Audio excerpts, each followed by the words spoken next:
Bonjour, cette courte vidéo sera focalisée sur quelques notions sur les nombres complexes. Donc l'objectif ce n'est pas de refaire un cours de mathématiques, mais plutôt de présenter quelques notions essentielles, le vocabulaire et les calculs qui seront utiles dans le contexte de l'étude de circuits électriques.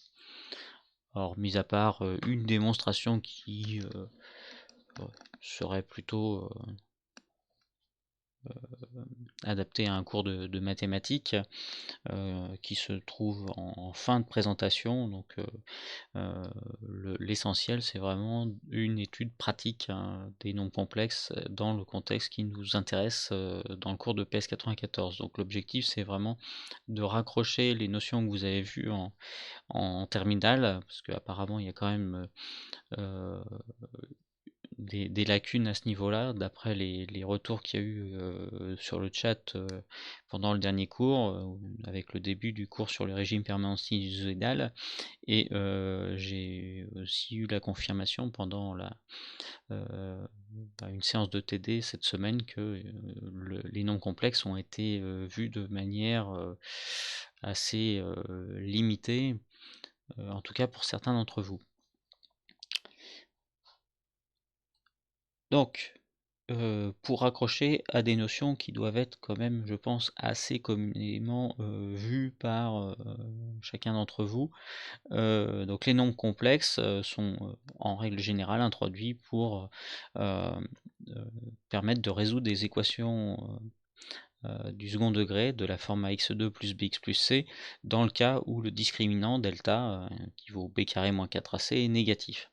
Donc en effet, les racines nécessitent de calculer la racine carrée de delta, et donc quand on a affaire à un nombre négatif, on est amené à introduire le nombre imaginaire i, tel que i carré égale à moins 1, pour pouvoir exprimer deux racines qui sont à ce moment-là moins b plus i racine de valeur absolue de delta, et moins b moins i fois racine carrée de la valeur absolue de delta, le tout sur 2a, hein, dans les deux cas.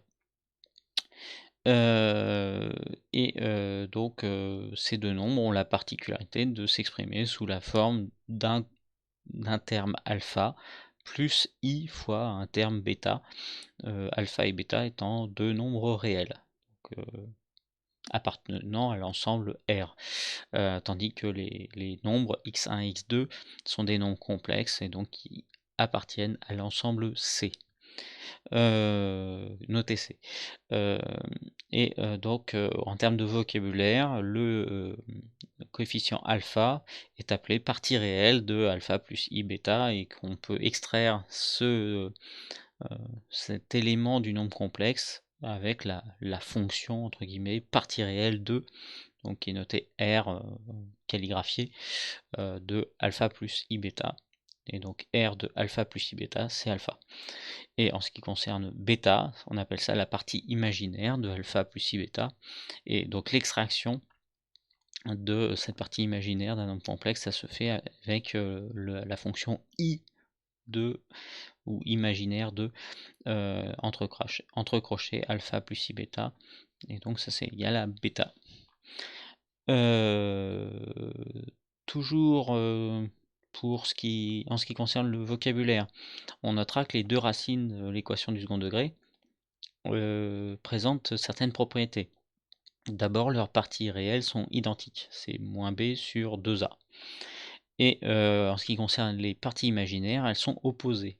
La partie imaginaire de x1 est égale à moins la partie imaginaire de x2, et ça vaut racine carrée de la valeur absolue de delta sur 2a.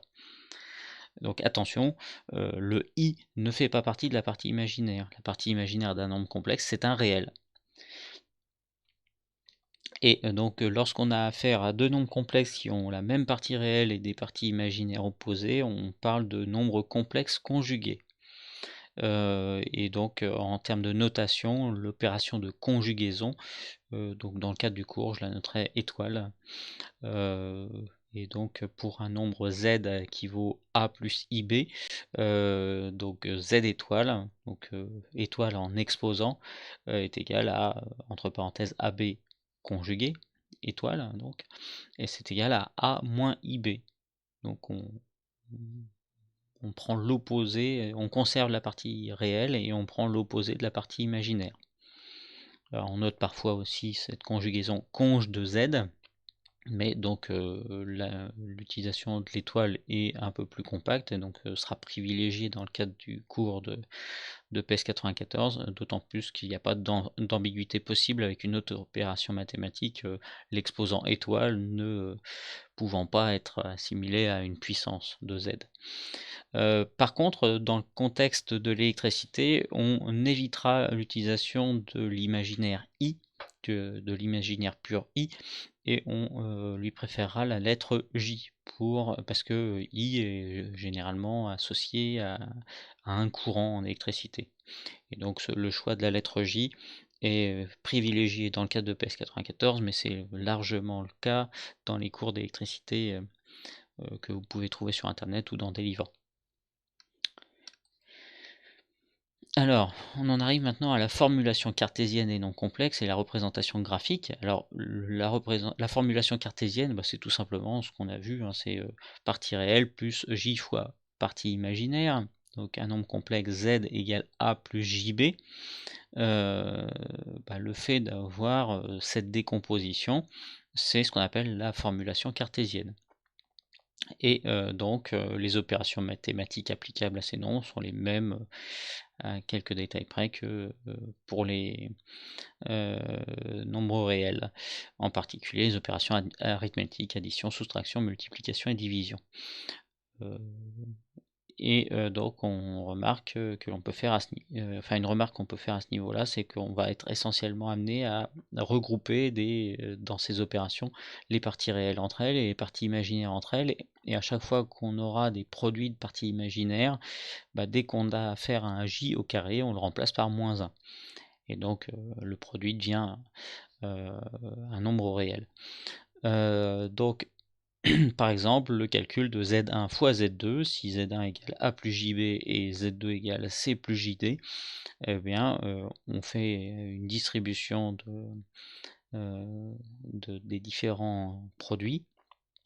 Donc A plus JB fois C plus JD, on va avoir AC plus JAD plus JBC plus J carré BD, et le J carré BD, ça devient moins BD. Et donc c'est à regrouper avec le AC pour former la partie réelle globale, donc AC moins BD, et on regroupe les termes avec un J devant, donc J facteur de AD plus BC, et donc on a regroupé les termes de la partie imaginaire de cette manière-là. Et d'un point de vue graphique, un nombre complexe, ça peut être représenté par un point dans un plan, dont l'axe des abscisses sert à illustrer la partie réelle, et l'axe des ordonnées illustrer la partie imaginaire. Donc on appelle un tel plan, le plan complexe.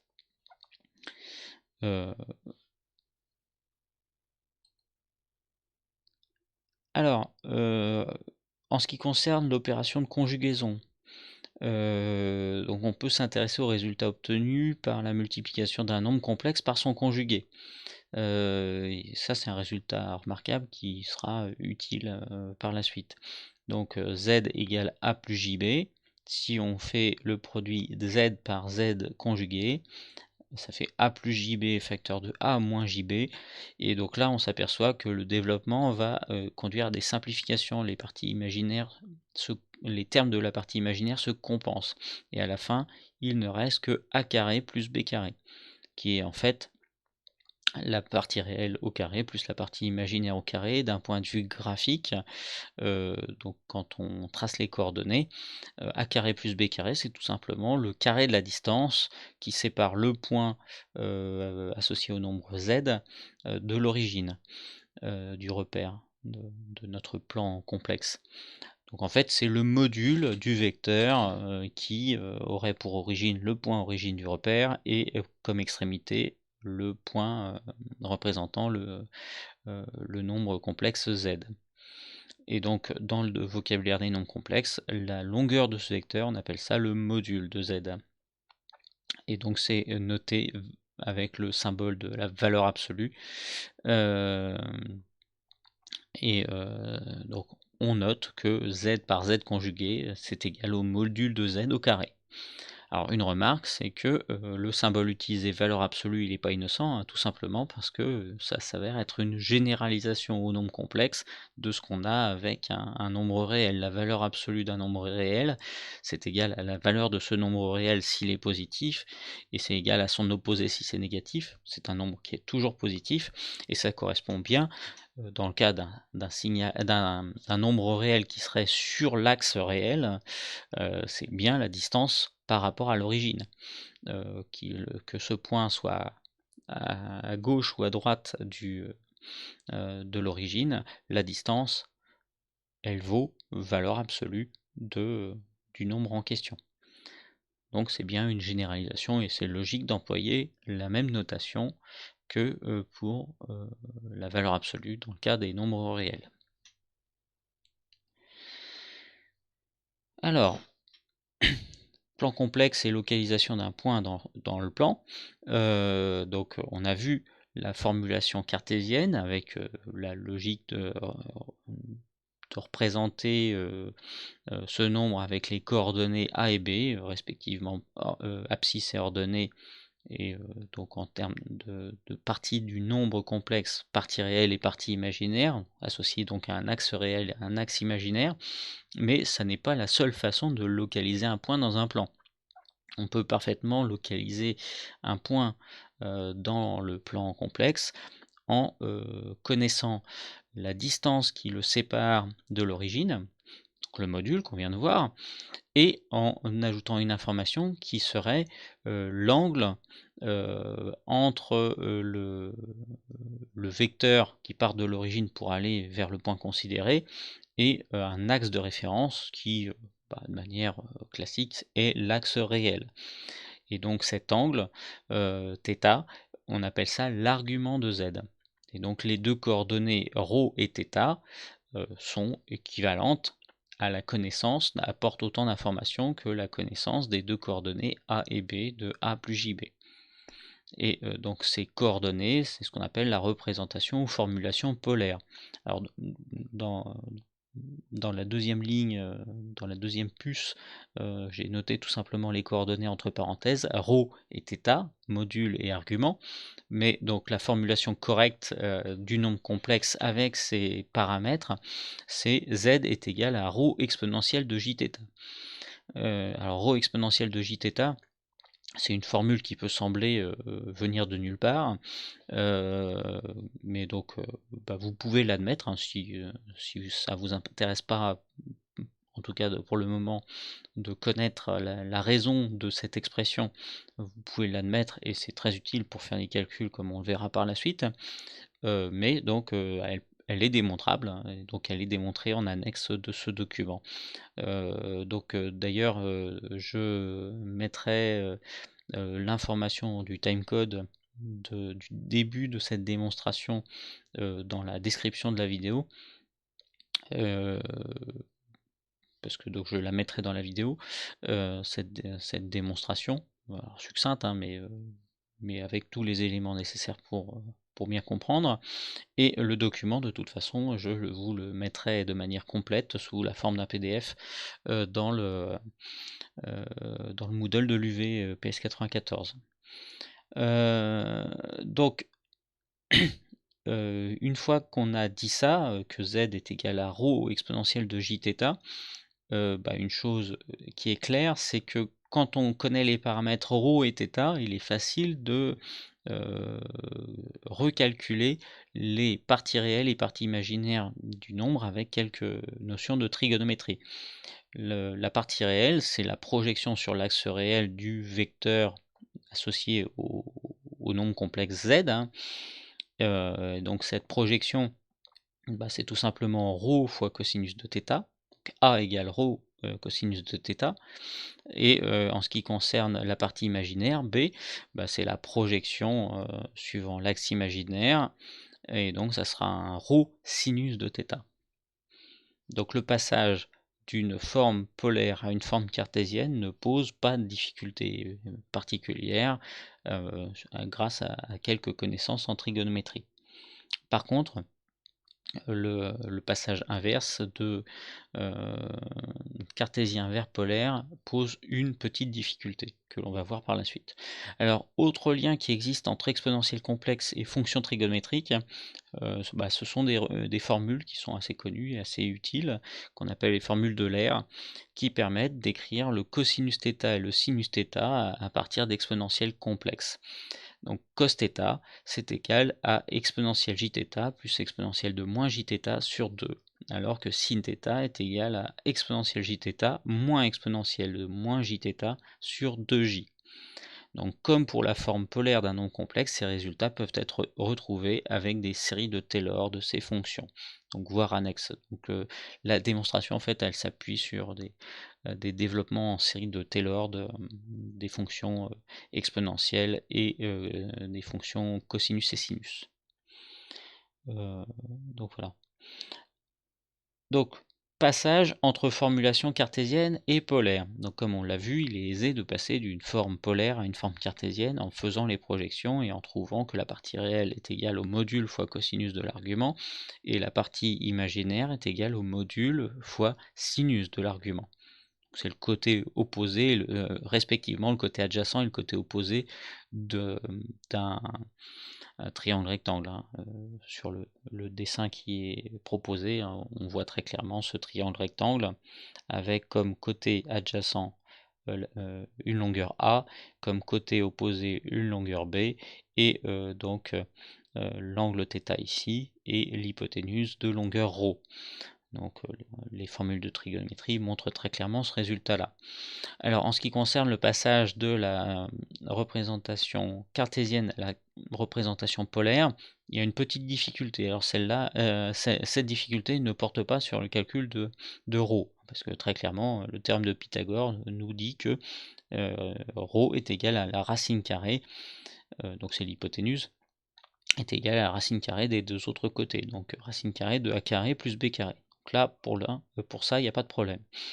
Et par contre, au niveau de l'argument, il y a une petite difficulté, alors qui ne saute pas aux yeux sur ce dessin, parce que là, on a un triangle rectangle dont on connaît le côté opposé, dont on connaît le côté adjacent, et on sait que le côté opposé sur le côté adjacent, c'est la tangente de l'angle θ que l'on recherche. Donc il est logique de poser θ égale arctangente de B sur A. Mais il y a un problème, cette formule n'est pas valable dans tous les cas. Pourquoi? Parce qu'il y a un problème de 2 mètres de définition de la fonction arctangente. La fonction, donc là vous avez le tracé de la tangente, mais donc la fonction arctangente n'est capable de vous renvoyer que des angles compris entre moins pi sur 2 et plus pi sur 2. Donc le résultat de ce calcul ne fonctionnera que lorsque votre nombre z se trouvera dans le demi-plan droit du plan complexe, c'est-à-dire à droite de l'axe imaginaire. S'il se trouve à gauche, ça ne marchera pas. Donc il y a un test à faire, c'est pas très compliqué, mais il y a 2 formules à appliquer, 3 en fait, enfin 4. Quand A est positif, donc là la fonction fonctionne parfaitement, hein, donc vous avez θ qui est arctangente de B sur A, pas de problème. Par contre, lorsque A est négatif, donc le nombre complexe se trouve dans le demi-plan gauche, et lorsque vous faites le calcul de B sur A, vous avez la tangente d'un angle, et donc si vous appliquez arctangente, vous allez trouver un angle qui se trouve dans le demi-plan gauche, et qui s'avère être l'argument de l'exact opposé du nombre z que vous considérez. Et donc, en fait, l'argument que vous recherchez, il est pi radian plus loin. Donc en fait, le θ que vous recherchez, ça sera pi plus arctangente de B sur A et non uniquement arctangente de B sur A.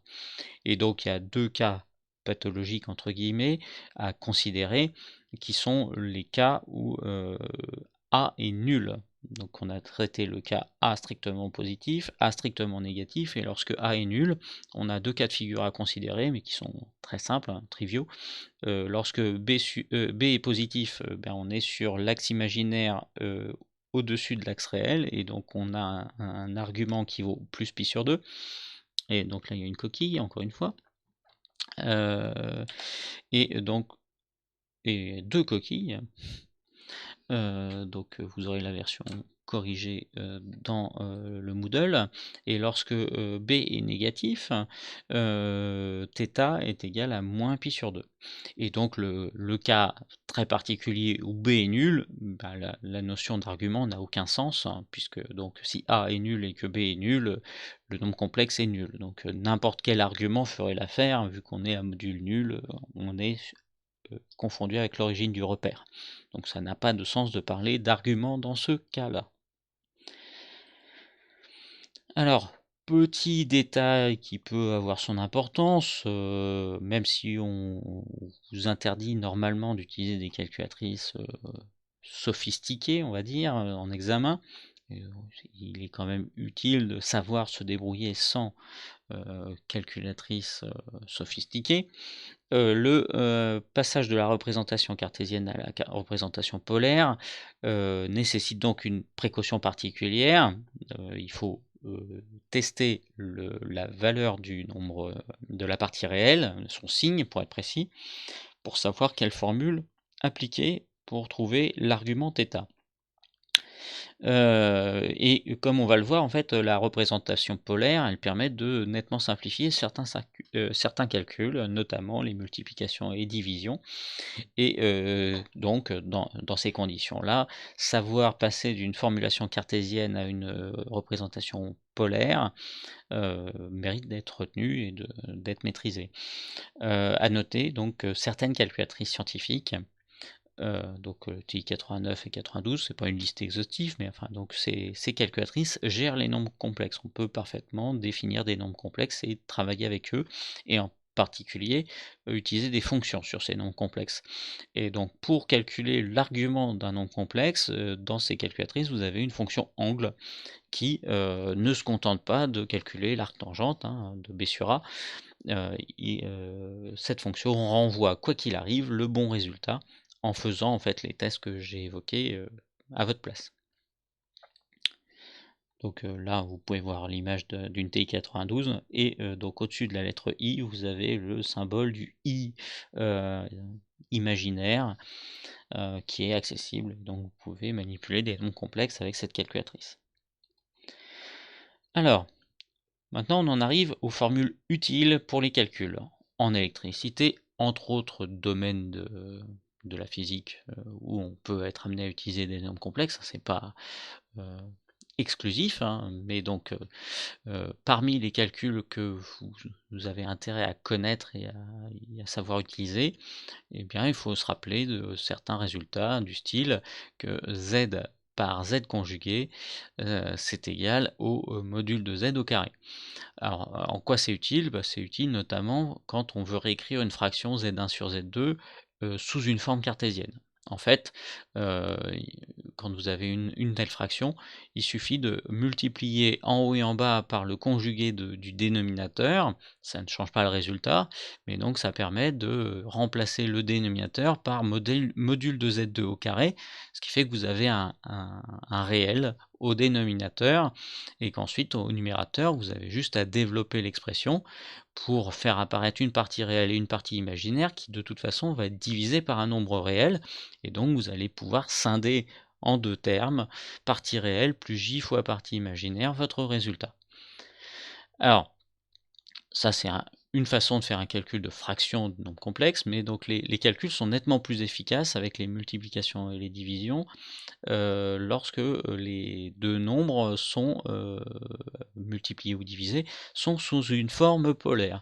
Donc si on pose Z1 et Z2 sous une forme polaire, vous avez Z1 qui peut se mettre sous la forme ρ1 exponentielle de jθ1, ρ2 est égal à Z2 égale à ρ2 exponentielle jθ2, et donc les formules que vous devez connaître de multiplication d'exponentielle, exponentielle a fois exponentielle b, ça fait exponentielle de a plus b, et exponentielle a sur exponentielle b, c'est exponentielle de a moins b. Donc c'est des résultats qui sont vrais avec a et b réels, mais qui sont généralisables avec a et b complexes. Donc ça conduit à trouver les résultats suivants. Z1 fois Z2 est égal au produit des modules, Z1 fois Z2, que multiplie exponentielle de Jθ1 plus θ2. Donc quand on multiplie deux nombres complexes, les modules se multiplient, les arguments s'additionnent. Et quand on fait une fraction, Z1 sur Z2, les modules se divisent, on a ρ1 sur ρ2 comme module, et comme argument, on a θ1 moins θ2. Donc on a la différence des arguments. Et donc, autre résultat utile à connaître, c'est l'effet de la conjugaison sur un nombre complexe exprimé sous forme polaire. Ben, vu que le nombre complexe conjugué, c'est en fait le miroir graphiquement par rapport à l'axe des abscisses du nombre complexe initial, ça revient en fait à garder le même module, mais à prendre un argument opposé. Donc voilà, c'est une opération de symétrie par rapport à l'axe des abscisses, d'un point de vue graphique. Ensuite, on en arrive, proprement dit, à l'électricité, aux signaux ou sinusoïdaux pour lesquels on va manipuler des nombres complexes. Les liens entre nombres complexes et trigonométrie, ils sont clairement établis dans ce qu'on vient de voir. Et donc on est amené à manipuler des fonctions cos et sin, bien évidemment. Et donc dans le contexte des signaux électriques, des circuits électriques, les signaux sinusoïdaux jouent un rôle très important. On est souvent amené à étudier des circuits électriques avec des signaux sinusoïdaux, donc de la forme x de t égale x crête, donc une amplitude que multiplie cosinus de oméga t, donc oméga la pulsation, plus un phi x, donc une phase à l'origine. Et donc il est naturel de se pencher sur ce que peuvent apporter les nombres complexes pour effectuer des calculs sur des circuits avec ce type de signaux. Et donc en fait, d'après ce qu'on a déjà vu, le x de t, ça peut être vu comme la partie réelle d'un nombre complexe qui s'écrirait x crête exponentielle de j facteur de oméga t plus phi x. Donc par conséquent, le signal complexe x avec un trait en dessous, donc dans le cadre du cours de PS94, j'essaierai autant de possible de ne pas oublier de mettre un trait en dessous des noms des signaux pour bien signifier que l'on manipule des signaux complexes qui sont associés à des signaux réels sans trait en dessous. Donc x complexe, c'est x crête exponentielle de j facteur de oméga t plus phi x. Donc ce signal complexe, il contient l'information contenue dans le signal réel de départ, mais il contient aussi une information supplémentaire, sa partie imaginaire, qui a priori ne sert à rien, mais qui s'avère être intéressante pour simplifier certaines opérations que l'on rencontre très fréquemment dans le calcul de circuits, à savoir les opérations de dérivation et d'intégration. Donc là, j'ai rappelé des formules, alors légèrement reformulées d'ailleurs, où on dérive explicitement par rapport à t et pas par rapport à oméga t. Donc d sur dt de cos oméga t, ça devient moins oméga fois sinus oméga t. D sur dt de moins sinus oméga t, ça devient moins oméga cos oméga t. D sur dt de moins cosinus oméga t, ça devient oméga sinus oméga t. Et d sur dt de sinus oméga t, ça devient oméga fois cos oméga t. Donc on s'aperçoit que à un coefficient oméga près, un cos devient moins sin, un moins sin devient moins cos, un moins cos devient sin, un sin devient cos. Donc une sinusoïde reste une sinusoïde, mais il y a une complexité, on bascule d'un cos à un sin, on alterne les signes, il y a 4 formules en fait, à chaque fois qu'on effectue une opération de dérivation. Alors que la même opération dans le cadre de signaux complexes, il y a une formule unique qui consiste à dire que lorsqu'on dérive une exponentielle j oméga t plus une certaine phase, eh bien ça revient à multiplier le signal de départ par j oméga. on fait sortir un J oméga. Et ça, c'est une formule unique qui couvre tous les cas. Donc, une belle simplification. Et donc, le fait de multiplier par J, ça correspond en fait à introduire un déphasage de plus pi sur 2, parce que J, ça peut se mettre sous forme polaire, sous la forme exponentielle de J pi sur 2. Un nombre qui est à module 1, un nombre complexe qui est à module 1 et qui a un argument de 90 degrés. Donc plus pi sur 2 en radians, s'il était nécessaire de préciser que les arguments sont notés en radians, sauf indication contraire, si on veut exprimer ça en degrés. Donc par conséquent, on peut réécrire le résultat précédent,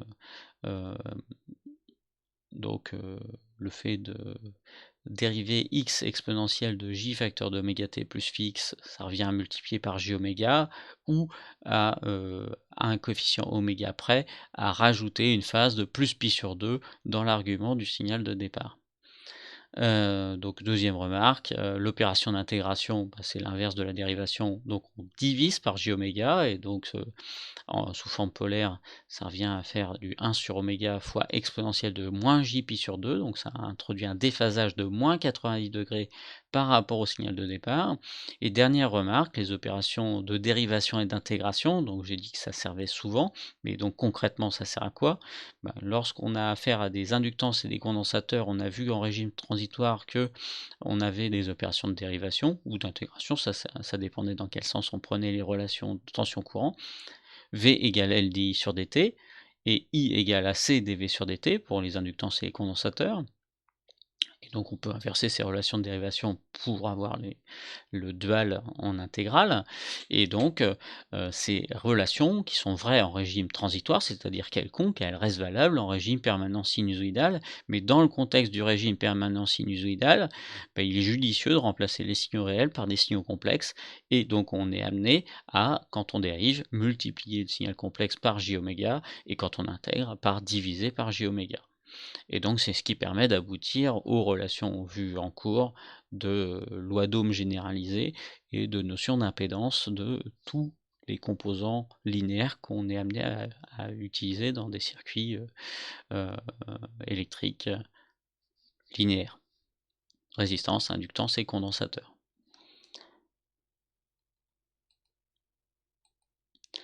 Alors, signaux complexes et vecteurs tournants. Donc le fait de manipuler un signal complexe de la forme x secrète exponentielle de j facteur de oméga t plus phi x, d'un point de vue graphique, ça correspond à quoi? Eh bien, ça correspond à avoir un vecteur dans le plan complexe qui n'est pas statique, hein, il se déplace. Alors avec un module x secrète qui est constant, mais avec un argument qui vaut oméga t plus phi x, donc c'est une fonction affine. Donc la dérivée temporelle, elle est constante, c'est oméga, et donc ça correspond à une vitesse angulaire. C'est un vecteur de module constant qui tourne à une vitesse angulaire constante dans ce plan imaginaire, et donc qui décrit un cercle. Et donc lorsqu'on a deux signaux dans un circuit électrique avec une source sinusoïdale, le résultat remarquable, enfin, donc quand on a une source sinusoïdale et qu'on alimente un circuit linéaire, toutes les grandeurs dans ce circuit sont sinusoïdales de même pulsation. La seule chose qui va varier, c'est bien évidemment les amplitudes des vecteurs considérés qui ne seront pas les mêmes, les modules, et ces grandeurs sinusoïdales et les complexes qui vont être associés vont être déphasés les uns par rapport aux autres. Et donc ça correspond dans le plan complexe à avoir des vecteurs qui tournent mais qui sont décalés les uns par rapport aux autres et qui n'ont pas les mêmes amplitudes, mais ils tournent tous à la même vitesse. C'est ça le résultat important à retenir. Et donc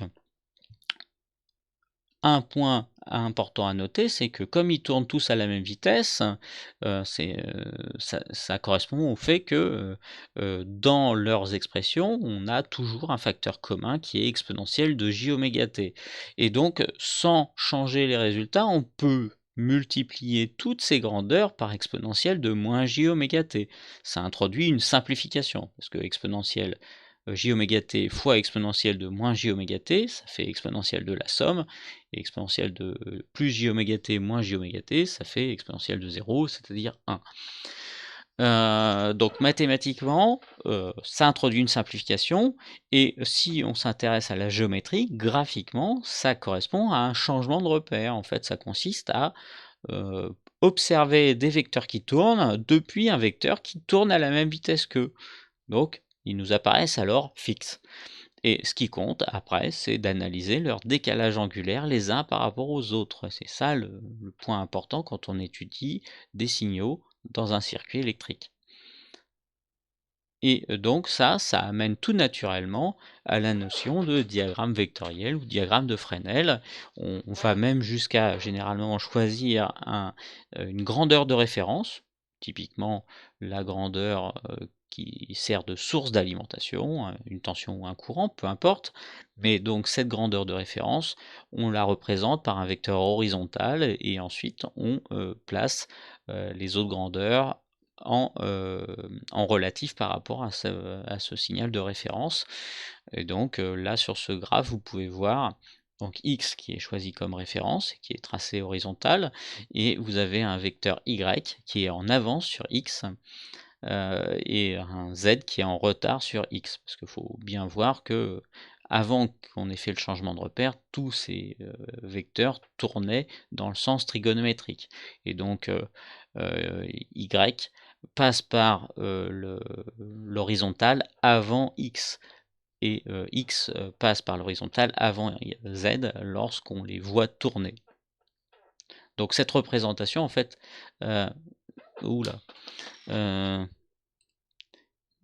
cette représentation peut être une observation permanente dans un repère tournant de vecteurs tournant à la même vitesse, ou bien une photographie à un instant particulier de ces vecteurs tournant depuis un repère fixe. Donc en fait, on peut imaginer que ce diagramme vectoriel, c'est une photographie de vecteurs qui tournent, prise à l'instant précis où x passe par l'horizontale. C'est deux façons de voir cette représentation, mais qui sont de toute façon totalement équivalentes. Et donc, on appelle ça un diagramme vectoriel ou un diagramme de Fresnel en électricité. Donc l'intérêt, c'est que on peut faire de la géométrie derrière, hein. On est souvent amené à sommer des tensions pour appliquer la loi des mailles, ou sommer des courants pour appliquer la loi des nœuds, et donc on peut appliquer ces sommations sur des vecteurs dans le plan complexe, et donc ça n'a rien de différent de la géométrie que vous avez pu voir au lycée, hein, de sommer des vecteurs dans un plan. Donc là, vous pouvez voir un vecteur x et un vecteur y. Quand on veut sommer x et y, il suffit de translater y de manière à ce qu'il son origine parte de l'extrémité de x, et ensuite, en partant de l'origine de x et en arrivant à l'extrémité de ce y translaté, on trace un vecteur qui est x plus y, et qui est tracé en vert. Et puis quand on veut faire x moins y, il suffit euh, bah, de renverser le vecteur y, son extrémité devient origine, son origine devient extrémité, et donc ce nouveau vecteur moins y, il suffit de faire partir son origine de l'extrémité de x, et de faire pareil que précédemment, on part de l'origine de x pour arriver à l'extrémité de moins y, pour former le vecteur x moins y. Donc c'est très commode. Alors pour ce qui est de la multiplication et de la division, l'interprétation graphique est moins évidente, mais on peut quand même la faire dès lors qu'on a des formes polaires pour x et y, parce que donc les modules se multiplient et les arguments s'ajoutent quand on fait une multiplication, et les modules se divisent et les arguments se soustraient lorsqu'on fait une division. Et donc ça se traduit par quoi graphiquement? Eh bien, en fait, le x, lorsqu'on le transforme avec une multiplication, une division par y, en fait, on lui fait subir deux opérations. Une opération de rotation d'un angle égal à l'argument de y, positivement pour une multiplication, négativement pour une division, associée à une opération qu'on appelle une homothétie, une mise à l'échelle, dont le coefficient est égal au module de y pour la multiplication, ou par l'inverse du module de y pour une division. Et donc l'association de la rotation et de l'homothétie, c'est ce qu'on appelle une similitude, hein, et donc c'est typiquement l'opération géométrique qui est adossée à une multiplication par un nombre complexe. Ou une division, parce qu'une division, c'est tout simplement une multiplication par un inverse. Ça revient au même. Et donc, bien évidemment, le cas particulier, c'est quand on est amené à multiplier un nombre complexe par un autre nombre complexe, mais particulier, hein, exponentiel J-phi, donc c'est un nombre complexe de modules égal à 1, bah là on se retrouve avec une simple rotation, il n'y a pas d'homothétie, donc une rotation d'un angle phi, puisque le module d'exponentielle de J-phi vaut 1. Et donc en particulier, donc on l'a déjà vu, la multiplication par J, qui vaut exponentielle de J-pi sur 2, ça correspond à une rotation de plus pi sur 2. Donc de pi sur 2 dans le sens trigonométrique, alors qu'une division par j, ça correspond à une rotation de moins pi sur 2. Alors, on en arrive maintenant à la démonstration de la forme polaire de z. Donc ça pouvait sembler un peu parachuté de dire que z sous forme polaire, ça pouvait s'écrire sous la forme ρ exponentielle de jθ. Ça n'a rien d'évident. Mais donc pour le démontrer, en fait, il suffit de connaître les développements de Taylor des fonctions exponentielles cosinus et sinus. Alors ces développements de Taylor, vous avez normalement entendu parler des développements limités, hein, donc développement limité au premier ordre d'une fonction, on calcule la droite tangente en un point donné, et en fait on peut étendre ce développement à un ordre 2, un ordre 3, un ordre 4, donc on calcule les dérivées première, seconde, troisième, etc., etc. Et en fait, si on va jusqu'à l'infini, on est capable de formuler une fonction sous la forme d'une somme infinie de puissance de la variable considérée. Donc exponentielle x, bah, c'est la somme pour n allant de 0 à l'infini de x puissance n sur n factoriel. Alors au passage, c'est vraiment la définition de la fonction exponentielle qui est fabriquée de manière à être égale à sa dérivée. Donc en fait, quand on dérive x2 sur 2, eh bien, ça donne 2x sur 2, donc ça donne x. Donc la dérivée de x2 sur 2 donne le terme d'ordre inférieur. Et de la même manière, x3 sur 6, sur 3 factoriels, ça donne 3x2 sur 6. Et 3x2 sur 6, ça donne x2 sur 2. Et ainsi de suite. Donc en fait, chaque terme, lorsqu'on le dérive, on tombe sur le terme précédent. Donc c'est ça qui garantit que la fonction exponentielle x est égale à sa dérivée. Donc ça, c'était la petite parenthèse. Et donc les développements en série de Taylor de la fonction cosinus et de la fonction sinus, eh bien ce sont des polynômes dans lesquels, alors pour le coup, n'apparaissent que des rangs pairs pour la fonction cosinus et que des rangs impairs pour la fonction sinus, et avec des alternances de signes. Et c'est ça qui est intéressant, parce que en fait, quand on va remplacer x par jθ, on a parfaitement le droit de le faire hein, dans exponentielle x, eh bien on va faire apparaître en fait tous les éléments qui permettent de former cosinus x.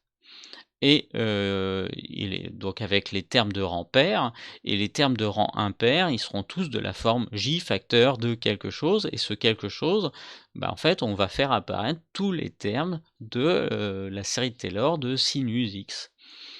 Et c'est comme ça qu'on arrive à montrer que exponentielle jθ, c'est égal à cosinus θ plus j sinus θ. Donc bien évidemment, avec le ρ devant, il n'y a aucune difficulté particulière, hein. Mais donc on démontre ça parfaitement. Donc pour le vérifier, en fait je vais tout simplement me contenter d'écrire un exponentielle de jθ. Donc par définition, c'est la somme pour n allant de 0 à l'infini de jθ à la puissance n sur n factoriel. Et donc pour le terme d'ordre 0, on a 1. Ensuite, on a le terme d'ordre 1 qui est, donc c'était x, donc c'est jθ,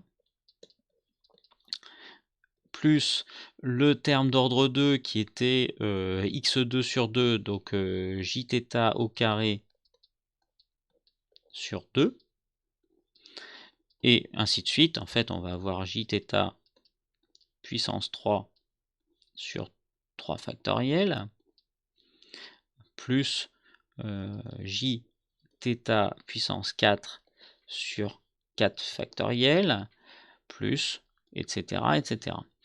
Et donc, si on développe, on va avoir 1 plus jθ, il n'y a rien de particulier à dire ici, plus, alors, c'est pas plus d'ailleurs, c'est moins. J au carré, c'est égal à moins 1, donc il va rester du moins θ carré sur 2.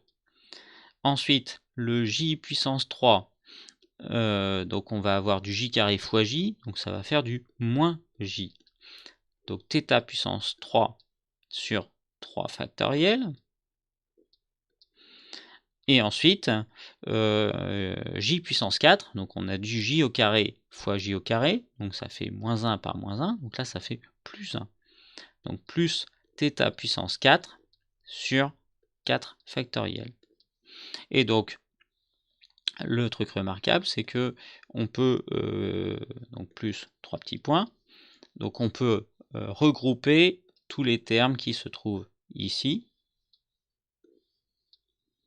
dans une parenthèse qui est 1 moins θ au carré sur 2 plus θ puissance 4 sur 4 factoriel plus 3 petits points, parce que donc là il y a une infinité de termes de rang pair, plus j facteur 2, donc là je regroupe tous les termes de rang impair, donc là j'en ai marqué que 2, mais bon, le principe il est là, hein. On va avoir j facteur de θ moins θ puissance 3 sur 3 factoriel, et donc après c'est des signes alternés, plus, parce que ça sera un plus le terme suivant, et on ferme la parenthèse. Et donc là, on reconnaît le développement de Taylor de cosinus θ, et ici, on reconnaît le développement de Taylor de sinus θ. Donc on a bien cos θ plus j sinus θ. Donc là, c'est un cas particulier, mais donc je peux parfaitement, tout calcul fait, multiplier par ρ,